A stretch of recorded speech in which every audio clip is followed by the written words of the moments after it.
The equation of the trajectory of a projectile is y is equal to the square root of x minus x squared over 40.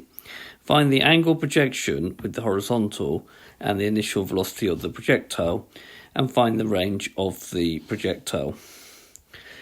Okay, so if we go back to the initial conditions, the horizontal displacement for a projectile is given by x is equal to u cos theta times t. We'll call that equation 1, and the vertical displacement is given from y is equal to u sine theta times t minus a half gt squared.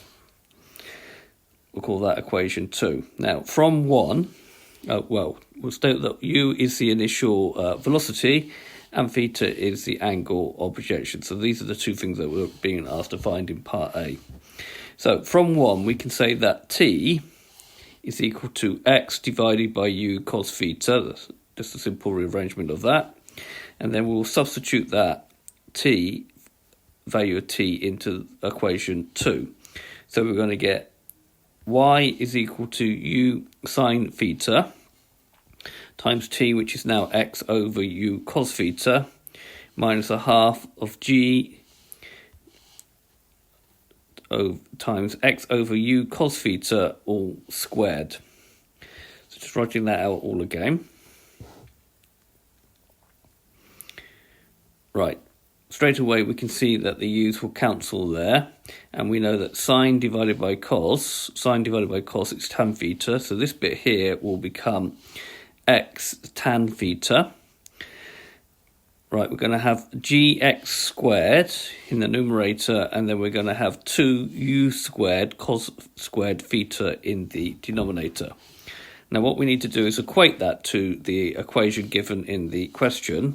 So the question was root 3x minus x squared over 40. So from that we can see that tan theta must be equal to root 3. So we can find theta quite easily, because theta will be tan to the minus 1 of root 3, and tan to the minus 1 of root 3 is 60 degrees. It's one that you're supposed to know. And then we have that g over 2u squared cos squared theta will be 1 over 40. We don't need to worry about the minus sign because both equations have a minus sign. So we say g over 2u squared cos squared would have to be equal to 1 over 40. So making u the subject of this, we're going to have that 40g is equal to 2u squared cos squared theta, and then we have that u squared is going to be 40g over 2 cos squared theta, and u would be the square root of that, which happens to be equal to 28 meters per second.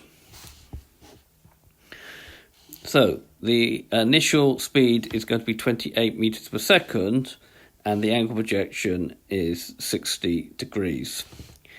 Now, if we have the Cartesian equation, it's very easy to find the range. So at the range, the value of y will be equal to 0, assuming that it started from the ground. So we've got y is equal to root 3x minus x squared over 40. So we're going to have root 3x minus x squared over 40 is equal to 0. The common factor of x, so we'll take that out. So we get x times root 3x over 40 is equal to 0.